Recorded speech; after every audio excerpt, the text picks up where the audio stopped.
दोस्तों, ये कहानी है चंचल और शोभित के प्रेम की। दोनों की प्रेम कहानी एकदम फिल्मी थी। चंचल और शोभित ने प्यार करने से पहले कभी कुछ नहीं सोचा था, लेकिन एक बार प्यार हो जाने के बाद दोनों बहते पानी की तरह आगे निकलते गए। शोभित ने जल्दी ही शादी करने के इरादे से MBA के ऐसे इंस्टीट्यूट में एडमिशन ले लिया जो नौकरी दिलाने का वादा करता हो। शोभित हड़बड़ी में इसलिए भी था क्योंकि चंचल के घरवाले लड़का तलाश रहे थे। किस्मत और मेहनत रंग ला रही थी। बड़ी MBA कॉलेज में दाखिला मिलते ही दोनों के मुरझाते मन में पानी की छींटें पड़ गई थीं। दोनों को लगने लगा था कि सब कुछ एकदम ठीक हो जाएगा, लेकिन हिंदी फिल्मों की तर्ज पर नाटकीय मोड़ आना ही था। सो आया। कोर्स में दाखिला लेने के 1 महीने के भीतर ही चंचल की शादी तय हो गई। चंचल बहुत घबराई हुई थी, बल्कि वो दोनों ही बहुत घबराए हुए थे। जी में आ रहा था कि फौरन भागकर शादी कर लें, लेकिन नौकरी नहीं थी और इसी वजह से दोनों के बढ़ते कदम ठिठुर जाते थे। शोभित बार बार चंचल और खुद को समझाता रहा कि जो भी होगा अच्छा होगा। दोनों की बात भी हुई कि शादी की बात अपने अपने घरों में करे, लेकिन हर बार की कोशिश जाती उम्र, हैसियत, बेरोजगारी जैसी वजहों की भेंट चढ़ जाती। वक्त बहुत तेजी से हाथ से निकल रहा था। शोभित ने MBA की पढ़ाई और कोर्स छोड़कर कॉल सेंटर में नौकरी करने की सोची। किन प्यार के रास्ते पर पहले चल चुके कुछ अनुभवी लोगों ने इससे होने वाले नुकसान को इतना तेजी से हाथ से निकल रहा था। शोभित ने MBA की पढ़ाई और कोर्स छोड़कर कॉल सेंटर में नौकरी करने की सोची। किन प्यार के रास्ते पर पहले चल चुके कुछ अनुभवी लोगों ने इससे होने वाले नुकसान को इतना बड़ा करके बताया कि दोनों इस रास्ते में भी आगे नहीं बढ़ सके। दोनों ने प्यार तो कर लिया था, लेकिन उसके आगे की बातें नहीं सोची थी।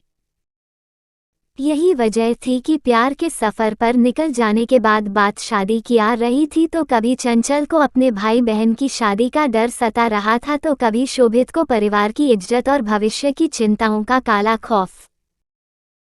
चंचल की शादी का दिन आते आते हर बड़े से छोटे मंदिर तक नंगे पांव जाने और 101 रुपये का प्रसाद चढ़ाने का वादा भगवान से कर चुका था। पर महंगाई के इस दौर में 101 रुपये से होता क्या है? शायद भगवान को भी यह मंजूर नहीं। निराश होकर शोभित ने नास्तिकता और वास्तविकता की ओर कदम बढ़ा दिए। शादी तय होने से लेकर शादी के दिन तक लड़के का फ़ोन नंबर और पता फेसबुक से निकालकर कुछ जुगत भिड़ाने की कोशिश भी नाकाम रही थी। उसकी शादी वाला पूरा दिन शोभित ने मंदिर में ही बिताया। कुछ उम्मीदें शायद अभी की थीं, हालांकि सूरज ढलने के साथ उनमें भी तेजी से कमी आ रही थी। हिंदी फिल्मों को शोभित ने अपनी जिंदगी में कुछ ज्यादा ही उतार रखा था, इसलिए शाम होते ही आखिर सलाम करने पहुंच गया मैरिज हॉल। दुल्हन के तैयार होने वाले कमरे में किसी तरह पहुंचकर उसे बोल दिया कि मैं स्टेज पर आऊंगा, मुझे गले लगा लियो। मेरी थोड़ी पिटाई तो पड़ेगी, लेकिन सब ठीक हो जाएगा, शादी कैंसिल हो जाएगी। इतना कहकर शोभित तीर की तरह कमरे से बाहर निकल गया। शोभित का जोश दोबारा जाग चुका। अब यह शोभित का ब्रह्मास्त्र था। जयमाल होते ही वो स्टेज पर पहुंच जाता है। उसके मन में ब्रह्मास्त्र के चलने के बाद पिटने का डर तो था, पर साथ में सफलता की उम्मीद भी। स्टेज पर उसके करीब पहुंचा तो उम्मीद थी कि वो गले लगा लेगी। शोभित ने चुपके से इशारा भी किया, लेकिन उसके चेहरे पर कोई भाव नहीं था। पर कुछ मिनट रुकने के बाद फोटोग्राफर ने शोभित से कहा, भैया अब उतर भी जाओ।